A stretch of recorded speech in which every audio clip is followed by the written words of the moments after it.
Bem-vindos ao Podeng Abenq, o podcast voltado para o mundo da engenharia, que é uma colaboração entre o CREA de Minas Gerais e a Abenq MG, Associação Brasileira dos Engenheiros Civis de Minas Gerais. Eu sou Luísa Rocha, jornalista e apresentadora, e hoje nós vamos falar sobre mercado de químicos para construção, suas inovações e tecnologias. E o nosso convidado é o Felipe Drummond Barsante. Felipe, queria que você apresentasse um pouquinho, falasse um pouco da sua história e da sua experiência para a gente, para as pessoas, né, te conhecerem também, saberem como é que foi essa trajetória. Legal. Primeiro, agradecer pelo convite. Eu sou engenheiro civil de formação. Eu trabalhei 10 anos em obra, numa construtora, de 2011 até 2021. Nesse período, eu pude trabalhar em parte de planejamento e controle de obras, execução de obras, né? Acompanhei vários tipos de obras diferentes. E aí pude participar um pouco de edifício comercial, né? Edifício que foi um shopping, praça, subestação, foram várias obras diversas, né? E eu pude, nesses 10 anos, aprender bastante coisa, assim, né? E nesse período, eu era cliente de uma empresa, que é onde eu trabalho hoje, que é uma empresa de química para construção, que é a MC Bauchemia. E fui convidado para poder, né, vir trabalhar na MC e estou já há quase 4 anos. Né? O início do ano que vem vai fazer 4 anos. É uma empresa que fabrica produto químico para construção civil, uma empresa alemã, tem 60 e poucos anos de história, né? Uhum. Tem mais de 40 países e tudo. Então, em resumo, é isso aí. Então, falando de empresa alemã, a gente está falando de muita tecnologia e de muita qualidade, com certeza, né? Exatamente. Esse é o foco. Felipe, os produtos químicos, né? O que são esses produtos químicos usados na construção? E só na construção civil? Qual que é o papel deles nessas obras? Legal. Então, o foco da empresa são químicos para construção civil, né, especificamente. A gente tem produtos diversos, assim, né? As empresas de química para construção trabalham em diversos segmentos e várias áreas dentro das obras, né? Desde impermeabilizantes, produtos para concreto, né? Porque grande parte do volume de obra, ele é feito principalmente no Brasil, né? O concreto é o principal material utilizado, né? Pela questão do custo mesmo e tudo, então a utilização do concreto é bastante vasta e extensa. E as empresas de química para construção, elas têm investido cada vez mais nessas tecnologias para o concreto. Aí, desde impermeabilizantes, aditivos para o concreto, são diversos aditivos aí, né, que melhoram as questões do concreto. A própria tecnologia do concreto, ou ele ser mais adaptável para um tipo ou outro de obra? Para todo tipo de concreto, basicamente. Então, você tem aditivos aí que melhoram basicamente o desempenho dele, aumentam vida útil, né? Então, assim, a gente tem uma quantidade muito grande, desde cristalizante para concretos, né? Que são materiais que muitas pessoas ainda não conhecem, né? E eu não conhecia, assim, há um bom tempo de obra, assim, eu não conhecia, que é um material que ele trabalha dentro do concreto. Então, ele começa a criar cristais lá dentro do concreto, e ele, além de fechar, então ele aumenta muito a vida útil do concreto e ele bloqueia a passagem da água. Então, é um aditivo que ele pode ser considerado como impermeabilizante também. Né? Tem aditivos superplastificantes, você tem groutes, né, que são como se fosse concreto, só que são fluidos, né? Então, tem muito material específico, tem selantes, material de reforço estrutural. Né? A necessidade de reforço tem sido cada vez maior hoje, em pontes, viadutos, obras de forma geral. A gente tem obras, basicamente o concreto ele tem um pouco mais de 100 anos. Então, é um material relativamente recente. E a gente vê concretos muito novos, já em processo de degradação muito avançado. Então, a gente vê muitas falhas executivas, né, muitos problemas. E, com isso, o mercado de químico, ele desenvolve soluções para aumentar o desempenho desses concretos e aumentar a vida útil. Porque o grande vilão da história hoje do concreto armado é o aço. Né, o aço é que vai comprometendo essa vida útil do concreto, que ele entra em processo de corrosão. E cada vez mais tem sido mais rápido esse processo de avanço da corrosão nas estruturas, né? Então, com isso, degradando a estrutura, o aço, o concreto, ele precisa ser reforçado. Ou às vezes precisa às vezes uma necessidade de mudança de uso, por exemplo. Às vezes você tem um local lá, uma indústria, um prédio qualquer, que às vezes muda a utilização assim, do edifício. Do edifício, você tem que reforçar. Então, por exemplo, você tem fibra de carbono, né, que foi feito, e muitas pessoas ainda não têm contato com a fibra de carbono, que é um material que basicamente você cola no concreto, daí ele não trabalha dentro do concreto igual o aço, e ele dá essa resistência à tração, a sustentação do concreto. Então, são soluções muito rápidas, fáceis de fazer, muito limpas. Então, assim, soluções que realmente inovam bastante, sabe? Reparo do concreto. Então, hoje, as empresas de química têm investido muito mesmo para poder trazer tecnologias para realmente reabilitar e restabelecer o concreto de novo, justamente por esse avanço muito rápido da degradação dele, sabe? E esse reparo, estando ele em uso? Também estando em uso. Que acaba grande parte das estruturas de forma geral, né, que estão degradadas, elas estão em uso, grande parte. Então, você precisa fazer uma intervenção, seja uma obra de arte especial, né, que a gente chama que são pontes, viadutos, sejam prédios mesmo, ou qualquer tipo de estrutura. A área industrial, que é onde eu atuo hoje, eu sou o responsável pelo atendimento da área de indústria e infraestrutura aqui em Minas Gerais, né? Então, assim, a gente vê estruturas industriais, assim, tão muito degradadas. Então, processos muito avançados e... Então, quer dizer, ao invés de você demolir alguma coisa para reconstruir, você consegue agir para aquilo ser reforçado, né, sem uma demolição e continuar em segurança. Exatamente. Esse é o ponto, né? Vários clientes perguntam assim, o que sai mais caro? Né? Porque o custo ele influencia muito, né? O que sai mais caro? Eu demolir, fazer de novo ou eu recuperar? Quase sempre a recuperação ela sai mais barata.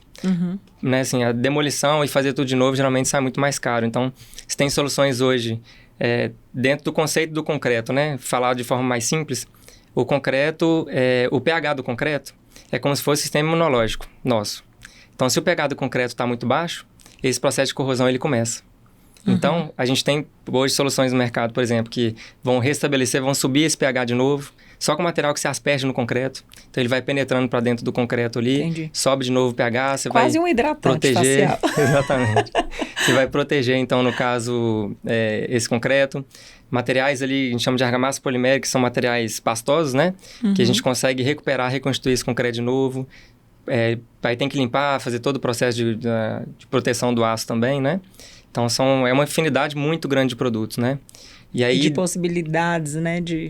Exatamente. E essa área industrial, assim, a gente vê um processo muito avançado e uma falta, às vezes até uma questão cultural mesmo, assim, falta de manutenção preventiva, sabe? A gente vê que as estruturas, né? Igual eu falei, assim, elas estão no estágio muito avançado em pouco tempo. Então, a gente tem indústrias aí com 10 anos, no mínimo, assim, já estão totalmente degradada, quase no estágio de ter que demolir e fazer de novo. Só que muitas vezes a gente consegue restabelecer isso de novo, né? E os produtos químicos, eles melhoram o desempenho dos materiais, né? Tanto do concreto quanto da argamassa, por exemplo. Isso, melhora muito. Melhora em vários sentidos. Trabalhabilidade, que é deixar esse material mais fácil de trabalhar, de misturar. Né? No desempenho, aumento de vida útil, aumento de resistência.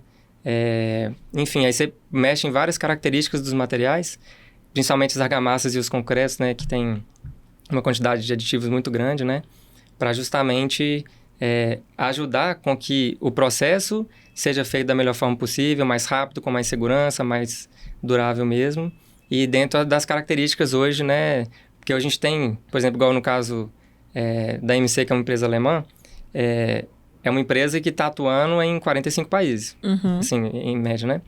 Então, imagina só a diferença que a gente tem de temperatura, processos e clima e tudo. Exatamente. Processos mudam muito também? Bom, os processos não muito, assim, existem as normas, né? As normas técnicas. Que aí variam, né? Variam um pouco, mas elas são alguns pontos muito parecidas, outros um pouco diferentes, justamente por essa questão, a gente chama de, às vezes no caso do Brasil, que é a tropicalização, né? Que às vezes é uma adaptação, às vezes das normas europeias, por exemplo, porque a Europa está muito avançada nessa parte de química para construção, né? A Alemanha principalmente. Então, quando a gente traz algumas soluções aqui para o Brasil, tem que fazer algumas adaptações, mas as normas técnicas estão para poder balizar, para poder fazer com que as pessoas tenham como consultar com relação aos processos, né? Os processos não mudam tanto assim, mas existem algumas adaptações, sim. Que provavelmente também tem a ver até com questão cultural, questão climática, talvez. Tem. Alguns hábitos, né? Que talvez em alguns países um ou outro material é mais utilizado. Com certeza. Isso é muito interessante quando a gente fala principalmente na questão da qualificação da mão de obra. Uhum. Porque a qualificação da mão de obra do Brasil é diferente, né? Da Alemanha, dos Estados Unidos, de outros lugares aí.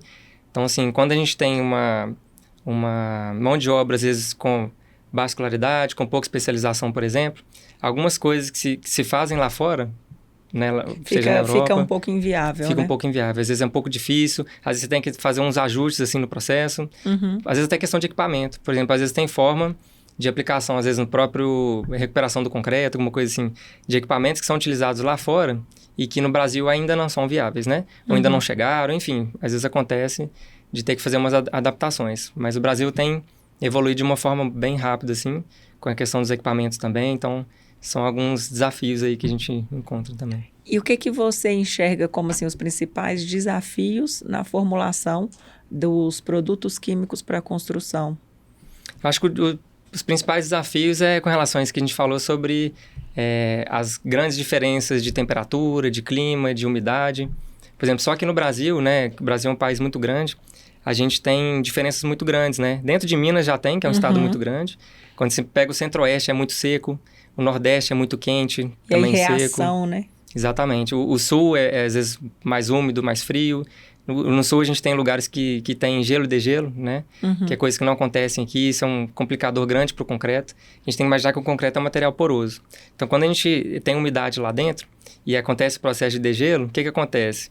Existe uma expansão, né, na água, quando ela transforma do estado líquido para o sólido, tem uma expansão. Então, até isso influencia na questão do concreto também, né? Então, acho que o desafio é esse, é conseguir soluções e tecnologias que consigam se adequar bem para vários ambientes, várias situações diferentes, e o custo influencia muito, né? Porque não dá para você também...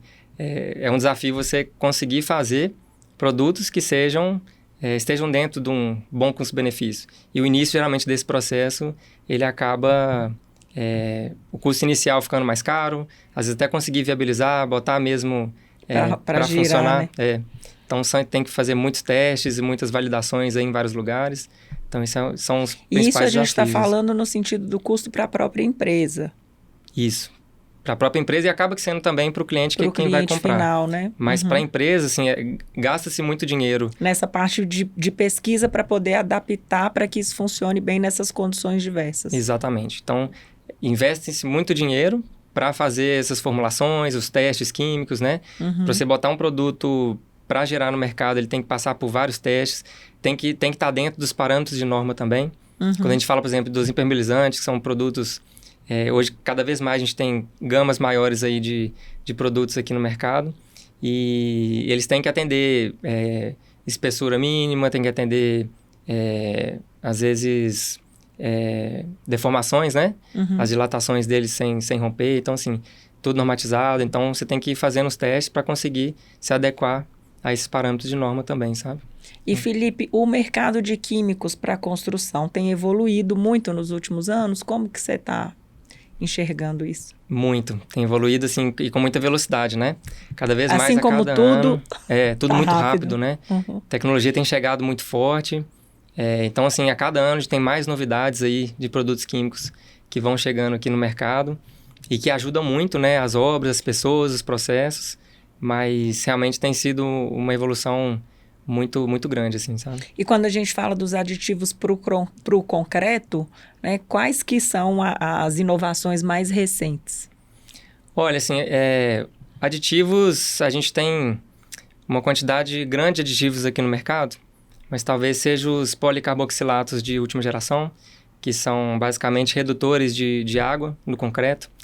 Porque o concreto, como um dos produtos o concreto ele é constituído por cimento, areia, brita e água. Basicamente são esses 4 aditivos, né? São os principais produtos químicos, produtos que fazem o concreto, né? E a gente tem cada vez mais investido, né? O mercado tem investido em aditivos para poder diminuir a questão de consumo de cimento, por exemplo. Então, o fato de reduzir, por exemplo, a a quantidade de água do traço de concreto, você deixa o concreto mais fechadinho, então menos poroso. Isso é muito bom porque o concreto muito poroso é ele que é o grande... a porta de entrada para os agentes agressivos que estão lá fora e que vão realmente degradar esse concreto que a gente estava falando, né? Sobre a questão da corrosão do aço. Então, quanto menos água espaço... quanto menos espaço vazio tiver lá dentro, melhor. Então, você tem produtos hoje para preencher aquilo. Então, a gente fala de sílica, nanosílica, tem um monte de produtos hoje que estão colocando no concreto fibras, macrofibra, microfibra. Hoje tem uma infinidade muito grande de aditivos que têm sido adicionados no concreto para aumentar o desempenho, durabilidade e tudo aquilo que a gente falou. E a nanotecnologia, né, ela está influenciando o desenvolvimento dos produtos químicos para a construção? Muito. Nanotecnologias são basicamente, vamos pensar, produtos com partículas muito pequenas, né? Tá. E eu lembro lá, quando eu estava na faculdade em 2003, né, que eu entrei, nessa época, eu lembro que já tinha estudo, já de professores lá fazendo estudo de doutorado, mestrado, não lembro exatamente o que era, mas sobre partículas de nanotubo de carbono, que são partículas de carbono em formato de tubos, né, muito pequenininhos, que são adicionados no concreto, por exemplo, que ajudam muito na questão do desempenho de resistência mecânica dele mesmo. Então, assim, isso lá atrás, né, nós estamos falando de 20 anos atrás. E se você está falando que a partícula é pequenininha, qualquer partícula já é pequenininha. Pois é. Então, uma menor ainda. Exato, é uma menor ainda, uma partícula muito pequena. Então, a própria nanosílica que eu te falei, né, que tem sido incorporada ao concreto também. Então, tem sido cada vez mais utilizados, são materiais bem pequenos, assim, por exemplo, no caso, vamos supor, você tem um primer para, vamos supor, fazer a aplicação de um impermeabilizante, uma membrana de impermeabilização, por exemplo. O objetivo da impermeabilização é evitar que a água percole ou passe através do concreto, né? Então, a gente tem membranas, basicamente, em resumo, assim, só para facilitar um pouquinho, a gente tem membranas e tem manta. As mantas são os materiais já pré-fabricados, que vêm em rolo. Você vai, aí você tem material aderido ou não. E tem as membranas que vêm líquido, você bate ela, vai fazer e ela vai virar... E depois ela vai secar e vai virar como se fosse uma manta. Exatamente, como se fosse uma manta e vai criar uma proteção, né, uma camada que evite que essa água percole.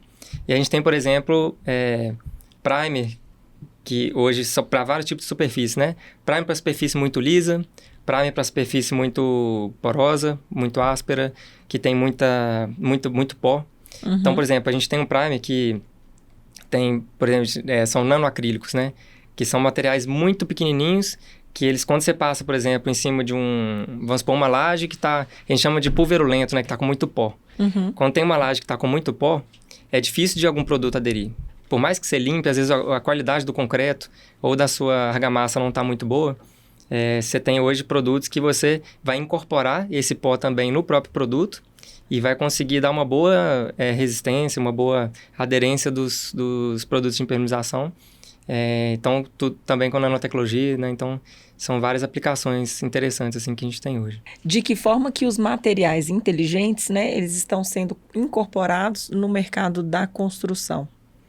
Então, esse termo material inteligente, o mercado criou pensando nos materiais que se adaptam bem às variações do meio ambiente. Tá. Sejam térmicas, que é muito da linha que a gente falou no início, né? Que é um dos desafios da gente de ter materiais que se adaptem a vários ambientes diferentes. Esses são os materiais inteligentes, né? São os materiais que têm essa capacidade mesmo com grandes variações aí, temperatura, umidade, pressão...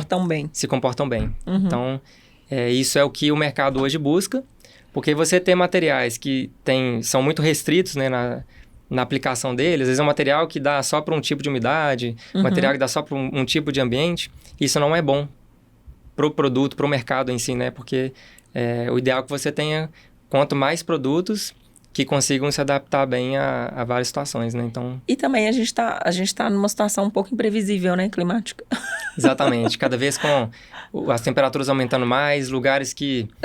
Estação, né? Que a gente não sabe, né? Se tem a estação, se não tem a estação. Exatamente. E aí isso para construção também. Com certeza. E isso a gente... o mercado de química para construção também tem que se adequar às variações que tem também no mercado, senão né, não vai dar certo. Quais que são as tendências mais promissoras em produtos químicos sustentáveis para a construção civil? Então, esse tema sustentabilidade é um tema bem importante, né?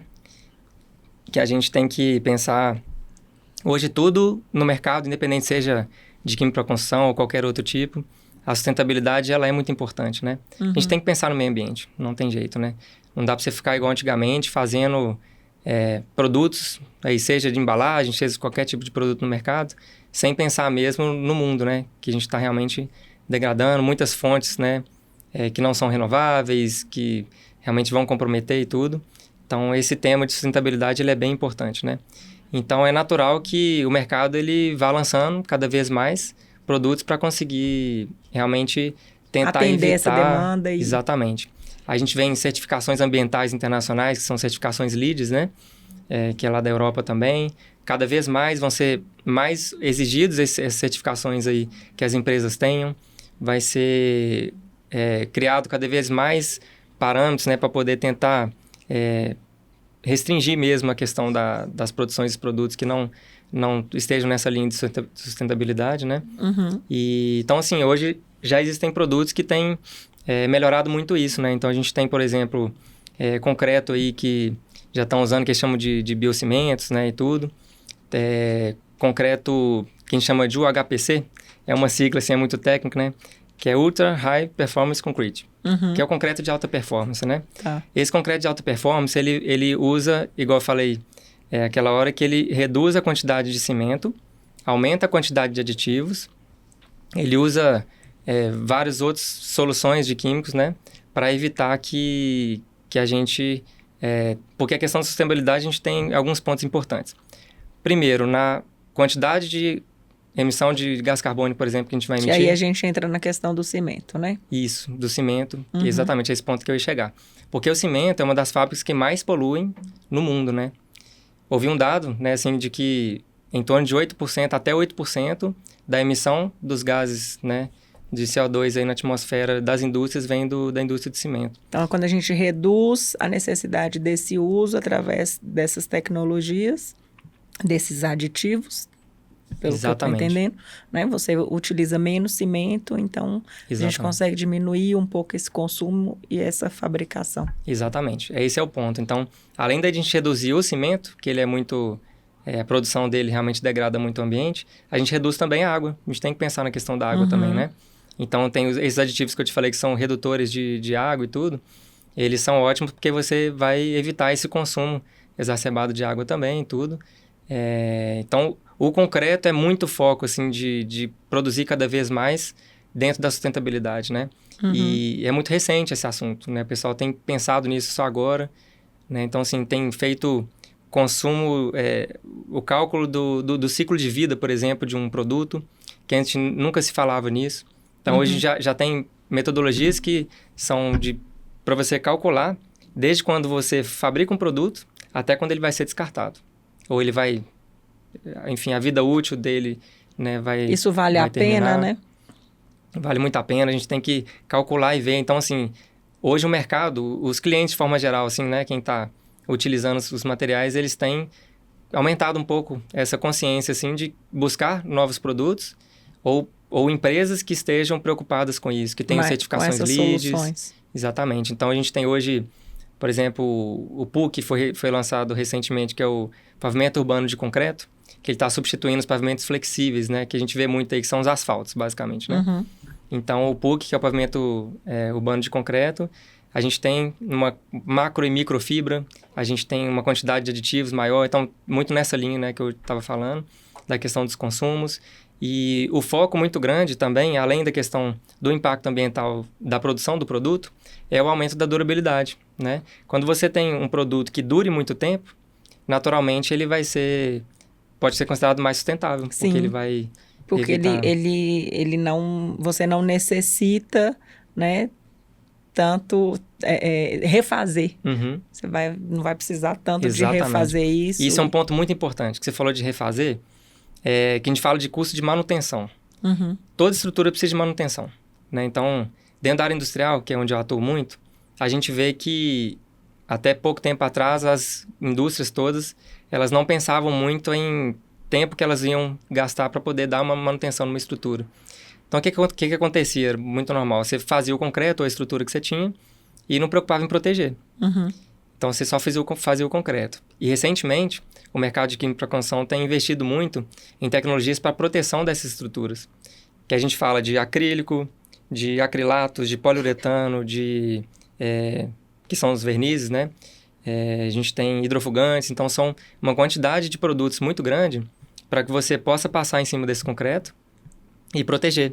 Evitar que os agentes agressivos, a umidade, o gás carbônico entrem nessa estrutura e avance com esse processo de corrosão e degradação dele. Então, esse processo de preocupação com as manutenções tem sido cada vez mais frequente. Então, as empresas estão pensando, por exemplo, às vezes vou dar um exemplo aqui hipotético, você vai gastar às vezes 20% ou 30% a mais em um produto ou uma solução, mas que vai te trazer às vezes 5, 10 vezes mais de durabilidade do que se você comprasse um outro produto ou fosse por uma outra linha, por exemplo, de solução, entendeu? É preciso conter um pouco a visão precipitada, né? Exatamente. Em relação ao custo, né? Isso é também uma questão cultural. Uhum. Porque a gente vê muito que as pessoas do mercado, né, da construção, estão muito preocupadas com o preço de compra, assim. Às vezes você passa... Vou dar um exemplo da fibra de carbono de novo, né? Fibra de carbono, às vezes a gente passa um orçamento para o cliente e ele olha e fala assim, nossa, é um material caro. Só que ele não é caro. Por quê? Você tem que pensar em todo o contexto. Você tem que pensar não só no material, mas na velocidade de aplicação. Tem que pensar na durabilidade. Você tem que pensar em uma série de questões. Por exemplo, a fibra de carbono é um material muito rápido de ser feito. Se você for comparar, por exemplo, um reforço estrutural convencional, o que é o reforço convencional o convencional da estrutura, né? Você tem uma peça de concreto armado, e aí o que você vai fazer? Você vai demolir uma parte dela, você vai aumentar a seção, vai colocar mais aço dentro da estrutura, e aí você precisa de forma, precisa de andame, precisa de um monte de equipamentos, a gente chama de custo indireto, né, de obra, que vai aumentar muito, tanto o prazo, porque o concreto você tem que esperar o tempo dele de cura, de ganho de resistência dele. E a fibra de carbono não, é muito rápido. Então, com 24 horas, você tem 70% da resistência dele que você precisa de projeto. E os outros 30 ali, né, com mais... Eu acho que quando a gente fala disso, para mim é natural pensar a questão do planejamento, de planejamento estratégico, né? Uhum. Seja ele financeiro ou de própria execução. Porque só quando você tem isso muito afiado, que talvez você consiga ter essa visão e ter essa percepção. Porque você consegue mensurar realmente. Isso, exatamente. E quando a gente fala de planejamento, isso envolve muito o orçamento da obra. Uhum. Então, assim, a gente vê que os orçamentos, né, o pessoal faz muito rápido, de qualquer jeito, não aprofunda muito. E aí existem dois problemas. Um é a falta de empenho mesmo nesse orçamento. Não dá muita importância mesmo na questão do orçamento. E o segundo ponto é a falta de conhecimento, que é o que eu vivi e vários engenheiros vivem, né? Assim, eu vim de uma universidade muito boa, né? Uma das melhores do mercado, mas a gente não vê muito essa questão de química para construção lá, a gente não entende muito bem, questão do reforço, apesar de ser alguns assuntos muito novos, né? A gente vê que falta também conhecimento. Então, quando você não conhece uma solução, você não tem como nem considerar ela. Igual no caso da fibra de carbono, que tem sido, assim, tem crescido muito, mas ainda tem um monte de gente que ainda não conhece a fibra de carbono. Então, quando você olha o preço do produto, você não pode só olhar isso. Você tem que olhar todo o contexto, né? É o que eu falei do processo como um todo, né? A composição do custo total do seu serviço e o quanto que isso vai durar, o prazo de execução. Então, são eu pontos acho que para alguns produtos, alguns nichos de mercado, né, exige o cliente um pouco mais maduro, né? Uhum. Para conseguir perceber realmente o produto, o benefício do produto, e aí, então, a questão do custo, você tem essa chave. Com certeza, assim, o processo você tem que entender e tem que estar de cabeça aberta. Uhum. Eu vou em muitos clientes, assim, que a pessoa não está muito interessada em ouvir, porque quando eu entro numa obra, que eu vejo, já vivi muita coisa, né, nesses 10 anos, e hoje eu vejo muitas soluções, e como eu rodo muito, né, eu tô em vários lugares, eu viajo sempre aí toda semana quase, a gente vê muitas situações que, por exemplo, visitando uma obra agora, visitei, por exemplo, vi uma situação que o cara está passando, que às vezes um cliente meu que eu visitei há pouco tempo resolveu de uma forma simples e rápida. Uhum. Então, assim, eu já tô indo, eu já sei né, já como resolver, é como se o mercado de química para construção fosse a indústria farmacêutica para nós, né? Então, a gente desenvolve os remédios e os médicos indicam os remédios para os pacientes, né? Então, a gente conhece muito dos remédios, dessas soluções, né? Então, a gente tem os engenheiros aí, os projetistas, o pessoal do mercado que faz as indicações desses remédios, essas soluções aí para os problemas que eles estão tendo. A gente chama de patologia mesmo, que vem até o termo lá da medicina. Estou até fazendo essa pós em patologia. Estou fazendo uma pós agora, né? Comecei esse ano. Patologia nas obras civis. E tem me ajudado muito, porque a patologia é você entender o problema do concreto. Então, hoje é como se eu fosse um médico do concreto. Então, eu estou entendendo quais são os problemas, os sintomas, que a gente chama de sintomatologia, né? Que também é um termo da medicina. Quais são os sintomas que essas estruturas têm, para a gente entender qual é o problema e como resolver, né? Então, isso é complexo, não é simples, e depende de estudo, de envolvimento. Então, hoje a gente tem ferramentas muito legais aí para a gente poder descobrir, por exemplo, dessas patologias, assim, por dentro do concreto, às vezes sem precisar de quebrar ele, você consegue saber. Era isso que eu ia te perguntar, inclusive, porque a gente tem muitas edificações, né, que já existem.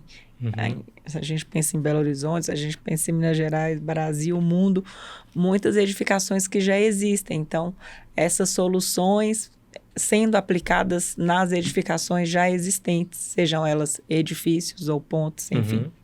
Exatamente, isso tem sido cada vez mais comum, porque as empresas que já têm, por exemplo, uma vida útil, né, já estejam aí há vários anos, seja 20, 30, 50 anos, elas vão precisar cada vez mais de ser recuperadas, né, de adaptar mesmo as estruturas que já existem para que elas possam durar mais tempo, né? Então, isso que você está falando é muito importante, porque o mercado está cada vez mais investindo nessas soluções para poder realmente melhorar e readequar essas estruturas que já existem. Recuperar e manter a vida útil, né? Exatamente. Ampliar, na verdade, a vida útil, né? Manter a segurança de quem está utilizando essas edificações. Exatamente. Felipe, quais que são as principais inovações quando a gente pensa em impermeabilizantes e também em selantes? Legal. A impermeabilização podemos falar assim, que é um universo à parte.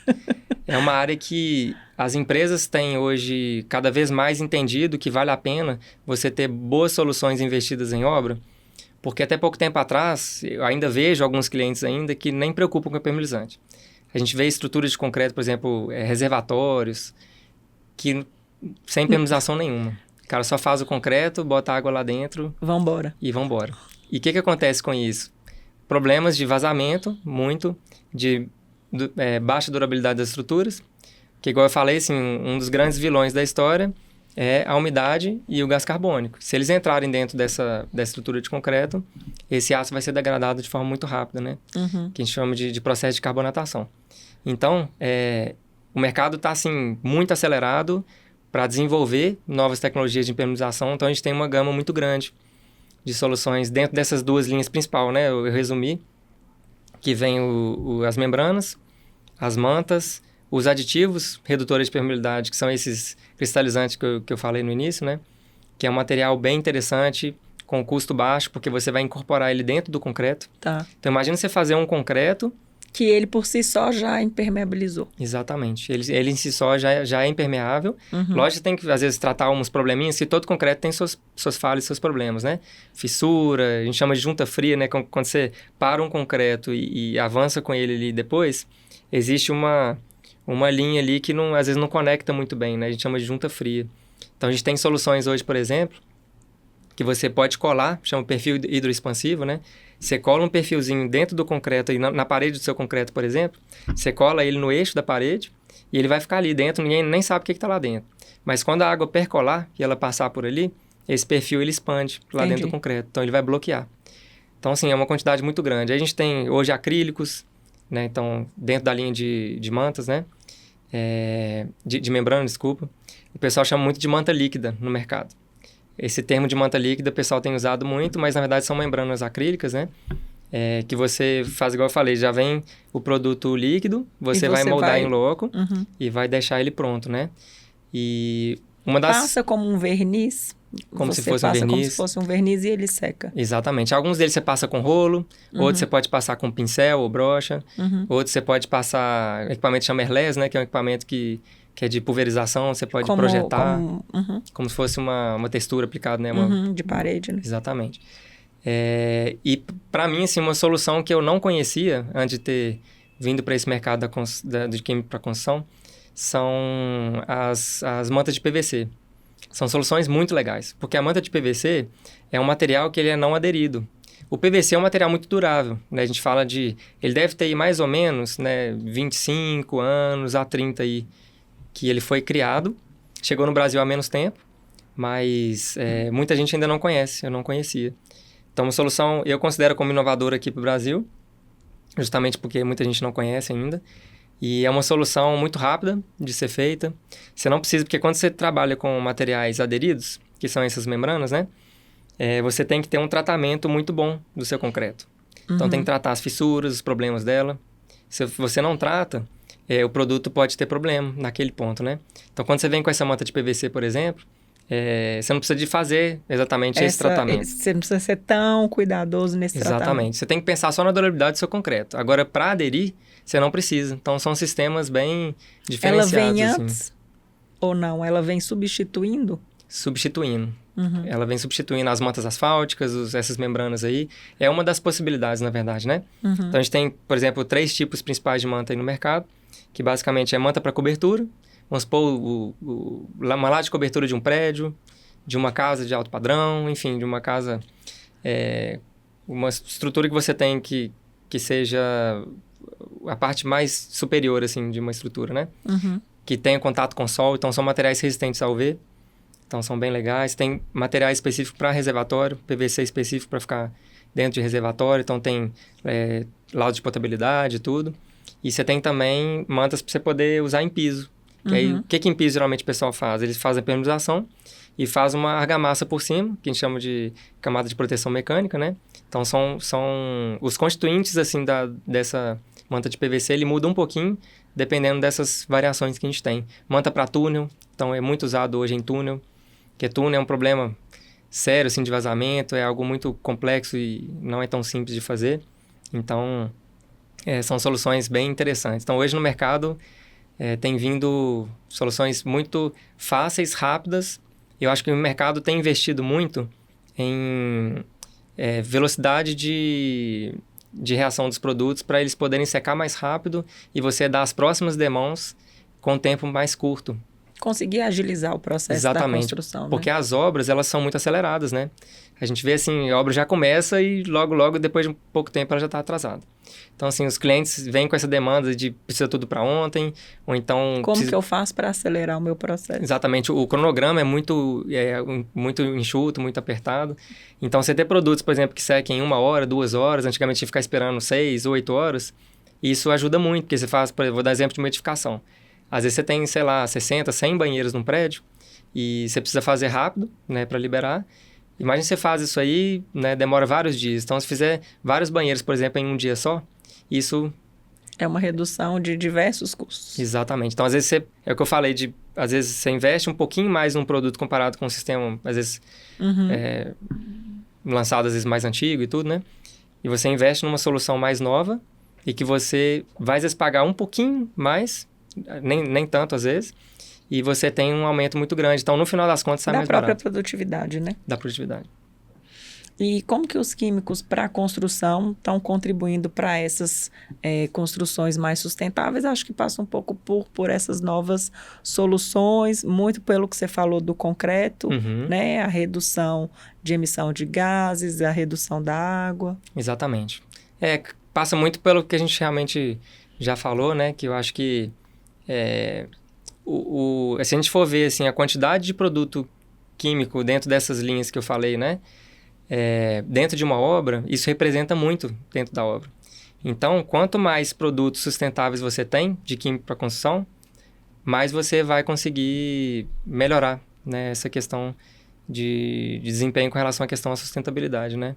Então, investir em produtos químicos que sejam sustentáveis são essenciais hoje para que você tenha uma obra sustentável. E aí a gente foca principalmente nesses produtos que vão colaborar para a redução tanto de água quanto do uso do cimento, por exemplo. Isso. Esse é um grande exemplo, porque o volume de concreto que você tem numa obra, ele é muito representativo, né? Tanto financeiro, porque em obra a gente chama de curva ABC. Curva ABC são os produtos que mais representam no orçamento, por exemplo, né? São os principais produtos e o concreto ele está lá em cima. O aço também, né? Representa uma porcentagem muito grande da sua obra, né? Então, é importante que você invista mesmo. E no volume também, né? Que gera de resíduo e de um monte de coisa. Então, por isso que é importante a gente investir, principalmente nesses principais produtos aí. O que você enxerga como desafios para alinhar inovação tecnológica e sustentabilidade na fabricação dos produtos químicos para construção?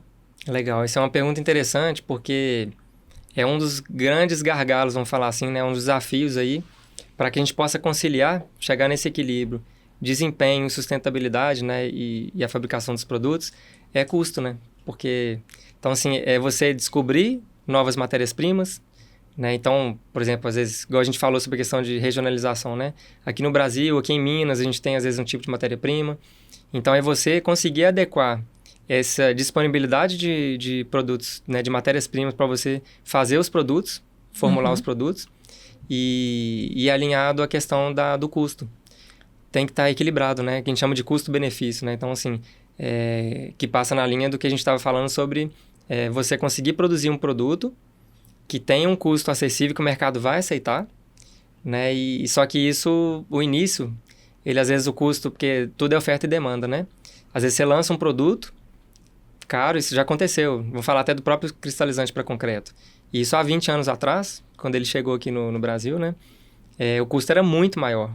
Então, hoje o custo reduziu muito por várias questões. Questão até do mercado mesmo, né? Quanto mais você compra, mais, né? E você consegue... O giro, né? Gerar e consegue produzir isso de forma que você consiga viabilizar. Então, acho que o principal desafio, na minha visão, é matéria-prima, a disponibilidade de matéria-prima e a questão do custo. Porque no primeiro momento você tem que investir muito para desenvolver o produto. Exatamente. E aí depois você tem que investir mais para divulgar o produto, para, né, conseguir essa aceitação do produto e, consequentemente, o consumo.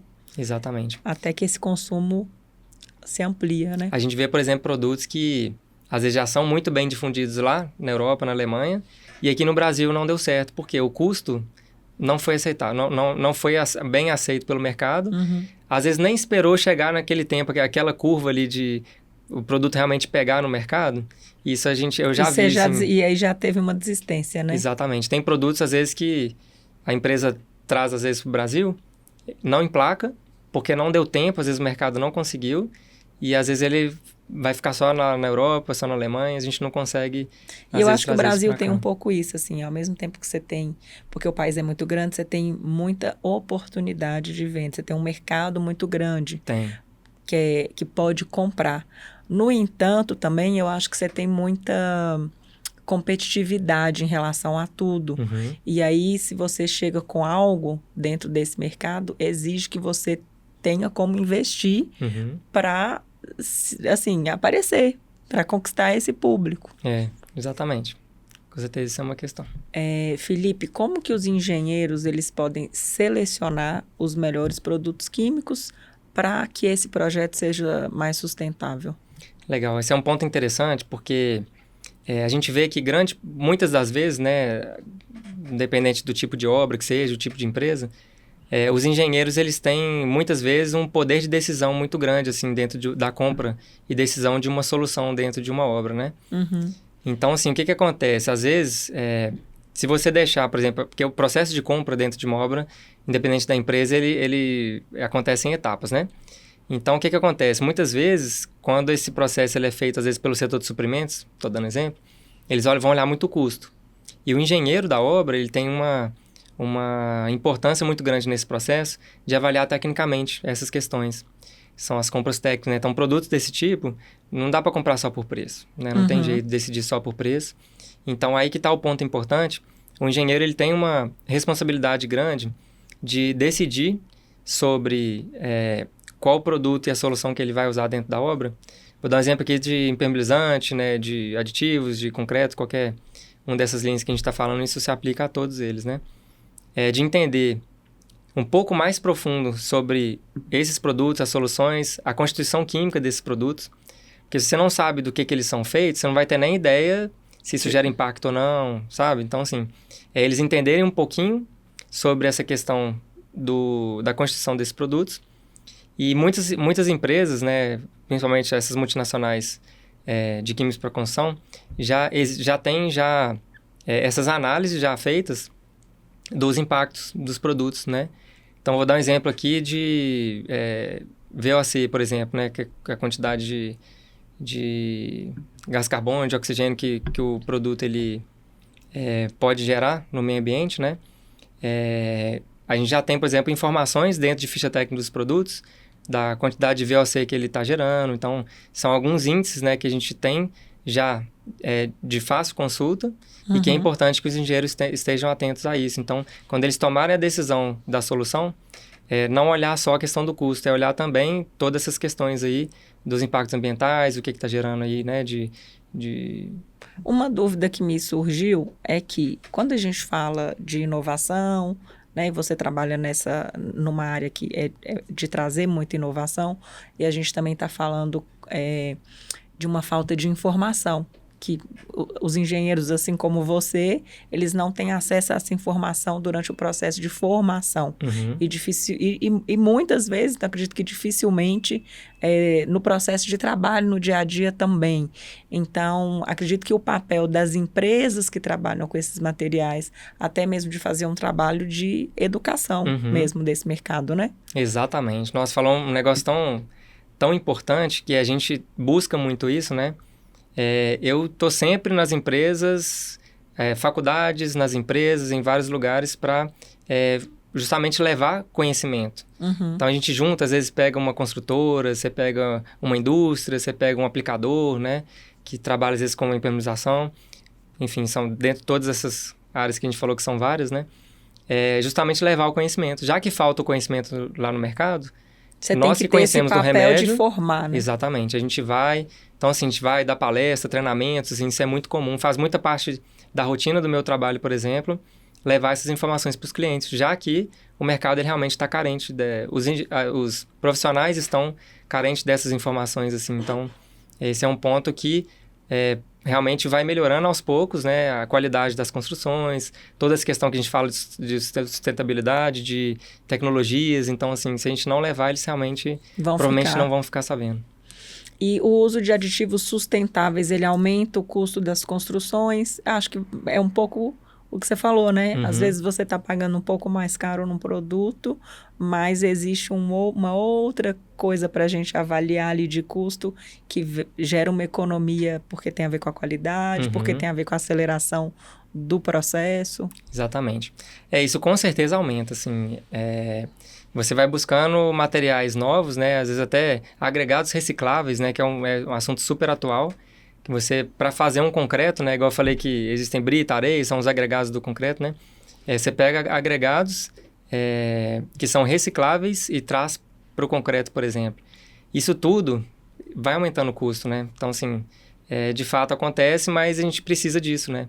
Você não pode botar isso como um empecilho e... simplesmente deixar para lá. Você vai ter que realmente continuar buscando e otimizando, né? Tentar buscar matérias-primas da melhor forma possível e tentar Afinal, aumentar esse volume. somos engenheiros, precisamos trabalhar com a matemática. Exatamente.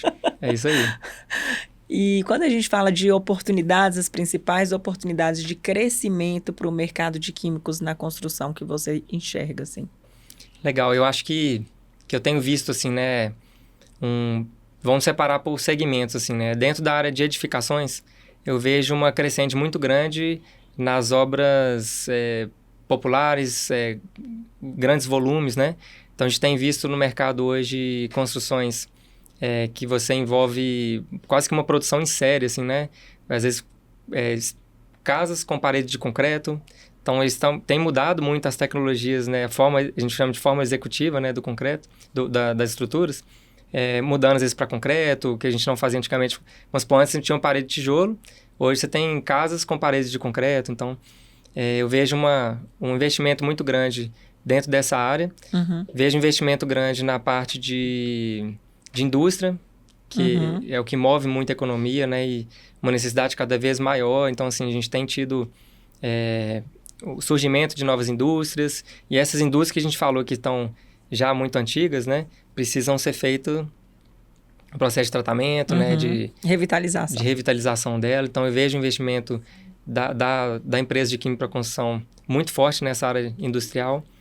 Outro ponto que eu vejo muito forte também hoje, investimento alto, são nas áreas de infraestrutura, que as cidades estão crescendo muito rápido, né? O meio urbano ele tem tomado proporções cada vez maiores. Então, quando a gente fala de estrutura, eu falo de pavimento de concreto, pavimento de asfalto, pontes, viadutos. Cada vez mais as estruturas estão ficando cada vez mais altas, né? A gente está falando aí de viadutos aí um em cima do outro, né? Você visita algumas cidades aí que é 2 viadutos em cima do outro. Então, a gente vê um investimento muito grande nesse tipo de estrutura também. Então, de forma geral, eu acredito que é isso, assim, né? E são tantas áreas para atuar, mas que eu vejo as forte que você vê isso. que são mais fortes. E em relação a regiões do mundo que estão liderando o uso de inovações em químicos para construção? A Alemanha, provavelmente. Isso, com certeza. Eu acho que a Europa, de forma geral, na minha visão, assim, ela está em primeiro lugar. A Alemanha, com certeza, se destaca. A Alemanha é um polo, já há muitos anos, já é um polo mesmo nessa questão de químicos, né? É muito forte. É um país muito ligado à inovação, né? Muito ligado à inovação. Isso tem muita inovação o tempo inteiro lá, muito investimento nisso, né? Então, a Europa, eu acho que muito forte. Estados Unidos e Canadá também investem bastante. Eles estão cada vez mais presentes também nesse mercado de químicos. E em terceiro, a Ásia mesmo, né? O crescimento lá, Índia, China, que também tem avançado muito forte. A China, a gente vê que cresce em todas as áreas e lugares diferentes, assim, né? E eles estão também já entrando forte também na parte química, mas ainda talvez dessa forma, assim, que a Europa, Estados Unidos... E qual que é o papel da pesquisa e do desenvolvimento, né, na criação de novos produtos químicos para a construção? Acho que é fundamental, né? Fundamental. Isso é o coração, quando a gente fala assim, de Brasil, que você falou aqui dessa diferença toda climática, sem pesquisa você não consegue chegar nessa resposta de um produto que é tão adaptável e que ainda você consegue chegar num custo, numa produção. Exatamente. Dentro da empresa, da indústria de química para construção, tem o setor de P&D, né, que é o de pesquisa e desenvolvimento, que está o tempo inteiro trabalhando ali. Buscando informações, nós que estamos no mercado direto, né, que eu estou na linha de frente ali direto nos clientes, eu sempre busco trazer para dentro da indústria as demandas que os clientes têm, ouvir deles, né, e saber assim, qual que é a necessidade que eles têm, né, para poder realmente desenvolver, melhorar. Então, assim, constantemente. Então, eles são muito importantes nesse processo. E eu vejo outra área importante também, que são as universidades. Eu recebo muita demanda, assim, de estudantes, de doutorado, de mestrado. Vão inovando, eles vão criando, fazendo os trabalhos mesmo, buscando mudar um pouco as soluções, o próprio mercado de químico mesmo, com aplicações diferentes. Assim como foi no caso do nanotubo de carbono, que eu te contei que já tem 20 anos e está sendo cada vez mais difundido. Então, assim, eles vão inovando. Então, as universidades, eles têm esse papel, né? Esse papel importantíssimo. E é interessante que você falou disso, eu pensei aqui numa característica do próprio brasileiro, porque a gente tem essa característica de ver uma coisa e pensar num outro uso para essa mesma coisa, né? Nossa, em obra a gente vê cada coisa. É muito interessante. Eu aprendo muito em obra. Porque a gente vê que a gente faz as coisas, né? Ficha técnica, às vezes até um pouquinho engessadinho ali, pode assim, não pode assado e tudo. E aí, na hora que a gente chega lá na obra, o pedreiro começa a inovar, né? Começa a buscar... O brasileiro já tá... Criatividade. Às vezes ele faz de uma forma que eu falo assim, nossa, eu nunca pensei em usar desse jeito, né? Às vezes misturar o produto diferente, tô dando um exemplo, né? E aí a gente vê, né, assim, essas mudanças e eu vou trazendo isso tudo. A gente leva para a equipe, departamento técnico da empresa, a gente conversa, discute. Então, isso é super interessante, assim, e buscar, porque as coisas são muito mutáveis, né? São possíveis de adaptar e de melhorar sempre. Então, tem que estar com o ouvido aberto e buscando sempre, né, as inovações do mercado, para não ficar para trás. Tem que... Ô Felipe, para a gente encerrar, né, como última pergunta, eu queria saber quais são as tecnologias emergentes que podem revolucionar o mercado de químicos para a construção nos próximos anos. Pois é, assim, é uma pergunta até um pouco desafiadora, porque com esse avanço tão rápido, né, a gente pensar a médio e longo prazo, assim, o que vai acontecer daqui a uns anos é um pouco complicado, mas o que eu vejo... Porque é tudo para ontem, né? Tudo acontece para ontem e o que eu vejo, assim, né, que está inovando muito, assim, principalmente, são as construções 3D. Né? A gente vê hoje, é muito impressionante, a gente vê, né, quem não conhece, né, quiser colocar no Google, assim, para digitar construções 3D, impressoras 3D, você basicamente faz, vou dar um exemplo de uma casa, né, com um robozinho, um equipamento, uma espécie de argamassa, um concreto, que seja um traço desenvolvido para fazer essa estrutura. Ele vai ali fazendo sozinho tudo de uma forma muito rápida, então padronizado, sem desperdício, não tem desperdício, uma forma muito ágil, então isso eu acho que é uma grande revolução assim, da construção, né? E eu acho que ainda tem muito o que investir, o que crescer, então esse eu acho que é um ponto bem interessante assim, que eu vejo. Felipe, obrigada pela sua presença aqui no podcast. Foi um prazer conversar com você e aprender um pouquinho, né, sobre esse universo que é o mercado químico, né, de químicos para construção. Para mim, com certeza foi a primeira vez. Que bom. Obrigado mais uma vez aí pelo convite. Foi ótimo, né, poder falar desse assunto tão interessante que as pessoas realmente ainda não conhecem ou conhecem pouco, então foi bem legal, assim, poder bater esse papo com você. Obrigado. Obrigada, e a gente se vê no próximo podcast. Esse é o Podeng Abenc, um podcast que é uma colaboração entre o CREA Minas Gerais e a Abenc Minas Gerais, Associação Brasileira dos Engenheiros Civis de Minas Gerais. Até mais.